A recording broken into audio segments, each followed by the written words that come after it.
Assalamualaikum warahmatullahi wabarakatuh. Sahabat-sahabat subscriber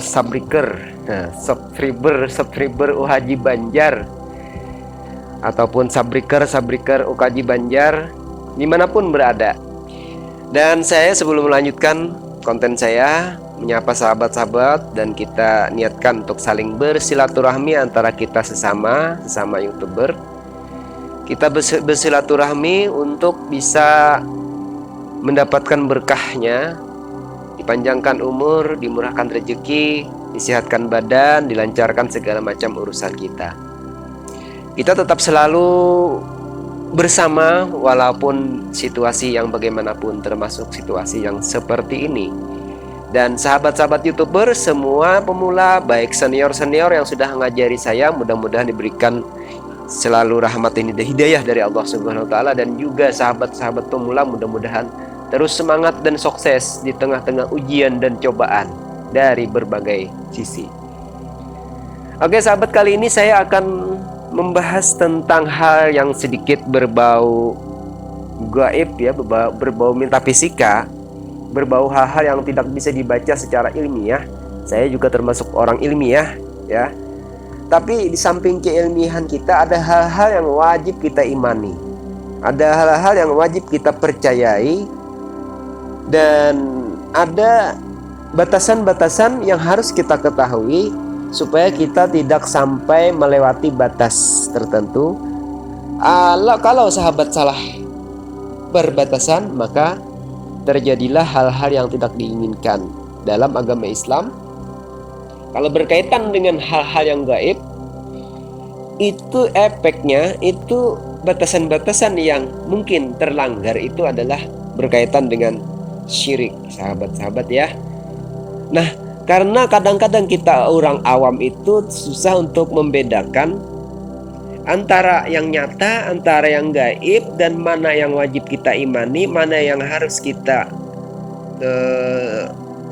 pegang, mana yang harus kita hindari. Misalnya kepada tempat-tempat keramat, kepada keris, kepada batu-batu, kepada binatang bahkan ya, mereka juga turut untuk memberikan persembahan-persembahan. Nah, sekarang di mana batasannya itu? Apakah mereka salah? Apakah mereka syirik? Ada batasannya, di mana syirik, di mana yang tidak, dan apa yang harus kita perlakukan. Oke, saya akan mencontohkan hal kecil yang saya miliki saja ya. Saya juga memiliki benda-benda ya yang saya anggap unik begitu ya, yang datuk nenek saya juga menurunkannya secara turun-temurun gitu. Dan kita menghargai, yang kita hargai adalah seni dan budaya. Bisa difokus sedikit kameranya? Tidak bisa? Oke.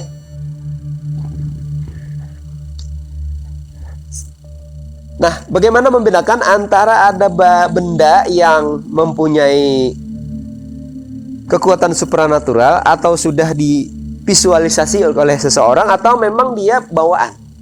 Jadi benda ini ada yang mempunyai energi bawaan dari alam, ada yang memang dimasukkan. Kalau memang dimasukkan, benda ini pun juga bisa dimasukkan benda gaib. Asalkan ada yang mau menempati benda, ruang, dan waktu ini. Ya, tentu pasti ada. Nah, kenapa bentuk batu ini biasanya diisi atau memang sudah berisi? Ini karena memang secara alami, dan biasanya bentuk-bentuk benda seperti ini ketika sudah diasah itu akan terlihat bagus oleh orang, dan akhirnya tervisualisasi bahwa ini adalah bagus. Karena bagus, maka berbagai macam makhluk di luar sana ingin menempati benda ini, sehingga jadilah benda ini mempunyai khodam gaib. Apa khodamnya? Ada khodam yang monopoli di cincin ini, ada khodam yang memang berganti-ganti dan kadang-kadang kosong. Ya, tergantung dari orang di sekitarnya yang mensakralkan benda ini. Kalau kita bersihkan, dia akan bersih. Kalau kita panggil, kita izinkan dia tinggal di sini, akan tinggal di sini. Jin dan manusia itu lebih dahulu, lebih teknologinya canggih jin ketimbang manusia. Umurnya lebih panjang jin daripada manusia. Bahkan mengatakan bahwa jin itu tidak pernah mati ya. Jin dan setan itu tidak akan mati, kecuali entah di hari kiamat. Nah, sahabat, bagaimana ketika memakai cincin ini, misalnya dengan niat untuk pengasihan, ketika memakai batu cincin. Ini bawaan dari alam misalnya ya, bawaan dari alam. Lalu motif dari batu ini bisa kelihatan tidak? Bisa kelihatan tidak ya? Bisa kelihatan. Oke. Di dalamnya ada gambar wayang ini ya. Apa ngarannya namanya ini? Bagong. Gambar bagong ini apa namanya? Semar mesem ya, semar ya. Nah, ada. Ini dibikin jadi batu cincin, mata cincin, diambil efek-efek di dalamnya itu supaya memang membentuk semar mesem ya bentuknya itu. Ya, kayak semar ya. Nah, lalu ini dipuja-puja, divisualisasikan bahwa ini untuk pengasihan. Maka jin-jin yang berkaitan dengan pengasihan akan masuk ke sini. Dan mereka akan menistidrat ya, melanjurkan, karena mereka diizinkan oleh Allah untuk menggoda manusia. Nah, lalu benda ini akan bisa mengikuti apa yang diinginkan, apa yang diniatkan oleh pemiliknya. Nah, selama itu masih dalam batas aman, maka itu masih level aman. Tapi kalau sampai melupakan Allah, lalu percaya sepenuhnya dengan cincin ini, berarti sudah lepas jalur syirik. Oke sahabat, bagaimana merasakan sebuah benda ini punya energi apa tidak? Ketika saya pegang, akan beda rasa di hati, akan beda rasa di badan. Ini ya. Walaupun kita tidak bisa menyebutkan secara fokus, secara signifikan, secara khusus apa efek dari batu ini, kita akan bisa merasakan bahwa batu ini ada energinya.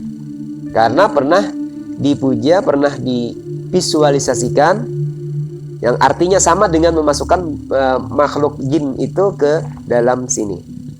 Oke, ini jinnya pada pelototin saya ya. Oke, assalamualaikum ya Rijal Gaib. Jangan hadir dulu, jangan hadir ya, jangan hadir. Nanti kamera saya mati. Oke. Apakah ini ada khodamnya? Ada, karena sudah tervisualisasi bahwa ini ada khodamnya. Sekarang akan saya coba lagi beberapa benda ciptaan manusia yang lain. Benda ciptaan Allah juga, bukan manusia. Manusia hanya membentuk. Apakah ada khodamnya? Khodamnya sementara tidak ada di sini. Cuma ada efek, ada aura positif di sini. Berarti bagus. Nanti yang datang kalau mau ngisi yang bagus-bagus juga. Ini dia. Ini batu akik. Sama, ini akik semua saya pegang. Akik nyaman, banyak sakit daripada nyaman. Ini juga akik. Ini juga akik, teratai, motif teratai. Oke. Kalau ini, saya merasakan ini bukan batu ya. Saya merasakan ini dibuat oleh manusia. Kan bisa batu yang dihancurkan memang batu, memang ya, unsur utamanya memang batu. Dihancurkan lalu dicampur dengan zat-zat kimia tertentu, lalu dibentuk lagi menjadi batu.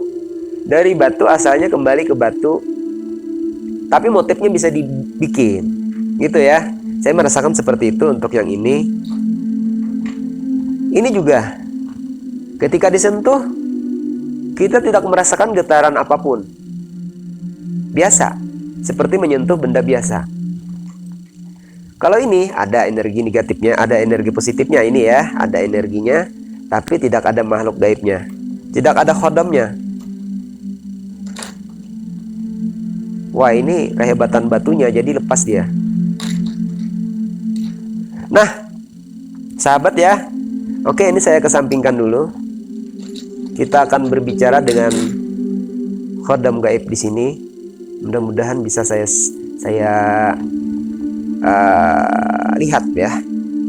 Saya tidak bisa melihat dengan mata, hanya bisa melihat dengan hati. Yang gaib tidak ada satu orang pun yang bisa mengetahuinya, hanya Allah Subhanahu wa taala. Kecuali Allah memberitahukan kita melalui hidayah di dalam hati kita. Apa yang terlintas di dalam pikiran kita tanpa berhayal, itulah yang kita lihat. Apa yang kita visualisasikan, itulah yang nyata di alam gaib. Seperti itu ya, sahabat-sahabat.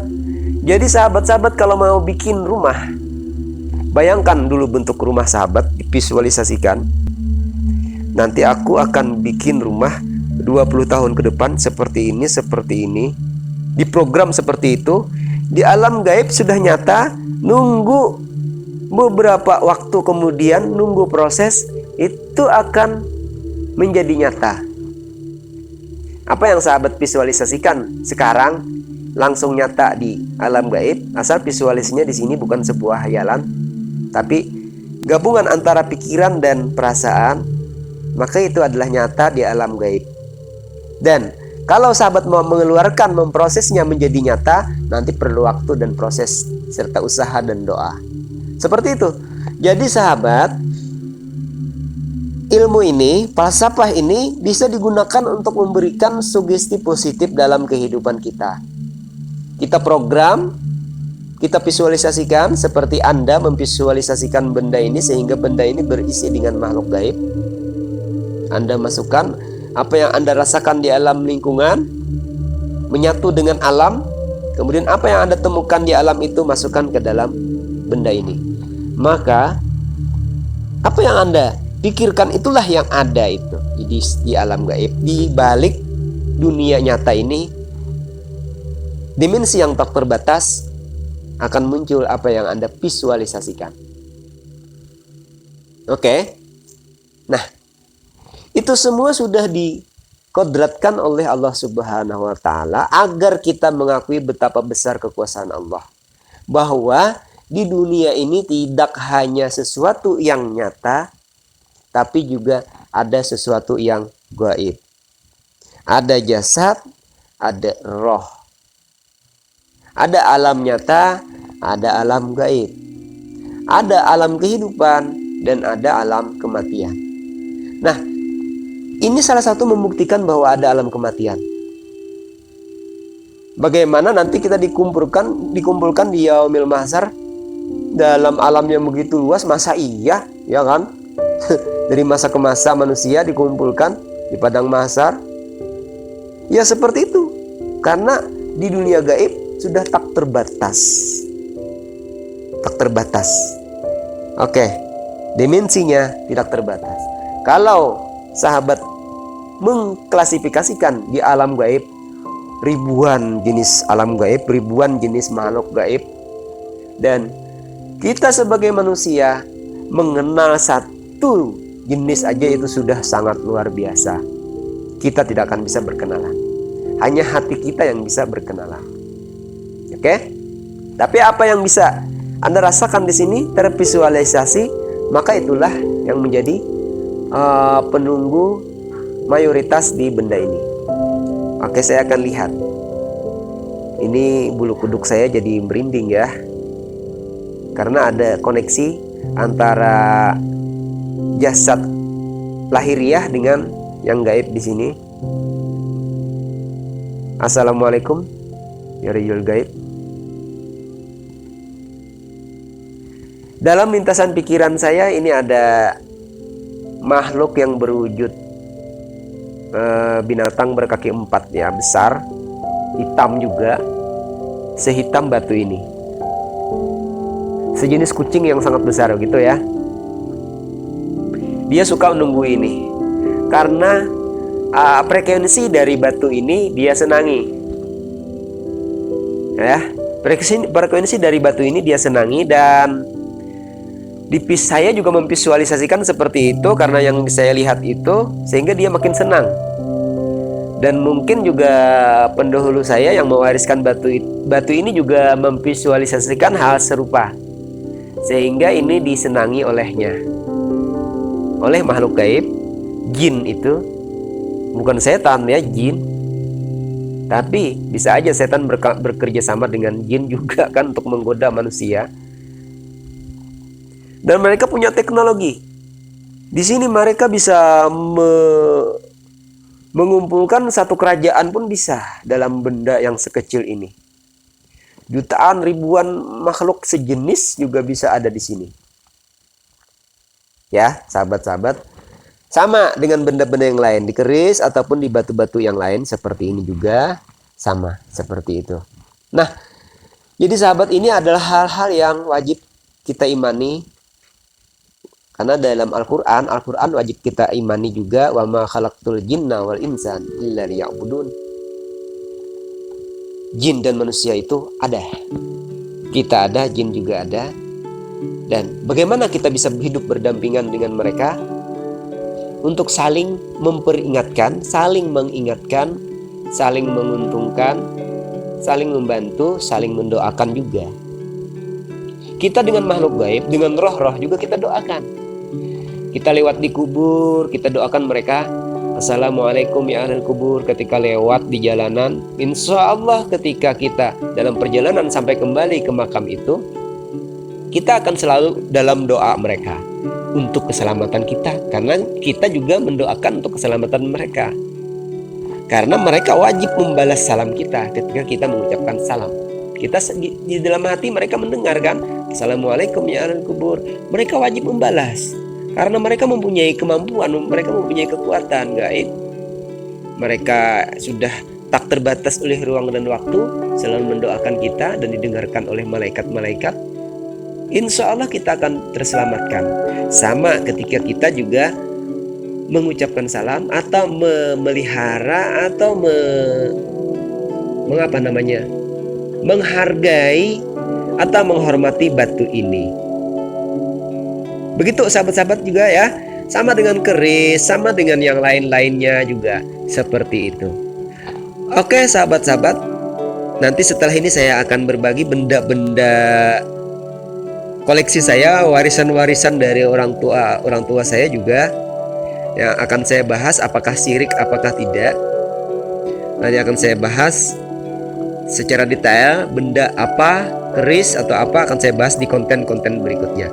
Terima kasih bersama UKJ Banjar, bersama Haji Banjar masih menyimak video-video dari saya yang gado-gado macam-macam, mulai dari tutorial YouTube sampai dengan hal-hal yang berbau gaib, berbau metafisik. Oke, mudah-mudahan ini bisa menjadi pemikiran buat sahabat-sahabat, bisa menjadikan batasan buat sahabat-sahabat yang suka pegang benda-benda dari turun-temurun ya, benda dari warisan-warisan untuk kita hargai, apalagi itu sifatnya seni dan budaya yang harus kita hargai. Kita hargai mereka yang menciptakan begitu susah, mereka yang mengeluarkan segala macam kekuatan metafisik mereka yang ada di pikiran mereka untuk mencurahkan melalui tangan sehingga membentuk suatu benda yang jadi minimal seperti ini. Perlu tenaga dan pikiran, perlu visualisasi untuk bisa membentuk seperti ini, perlu imajinasi untuk membentuk benda seperti ini. Itulah yang harus kita hargai. Kita harus sama-sama menghargai sesama manusia dan menghargai juga makhluk-makhluk Allah yang lain. Terutama yang lebih tua dari kita adalah jin yang lebih dulu diciptakan daripada kita. Terima kasih, tetap dukung terus Haji Banjar. Subscribe bagi yang belum subscribe, komen, like, dan bagikan video ini jika dianggap tidak menyesatkan sahabat-sahabat. Ambil positifnya dari Haji Banjar, buang yang negatifnya. Kita jalin silaturahmi untuk kebersamaan, kita bertukar pendapat. Silahkan komen sepuas-puasnya di bawah, komen yang sopan, yang logis dan jujur ya, jangan mengambung-ambung.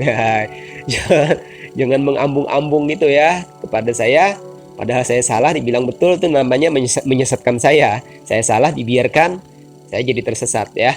Oke, terima kasih sahabat-sahabat. Sampai di sini dulu. Selamat menunaikan ibadah di bulan Ramadan. Mudahan berkah semuanya, panjang umur, murah rezeki, sehat badan, dan dilancarkan segala urusan. Assalamualaikum warahmatullahi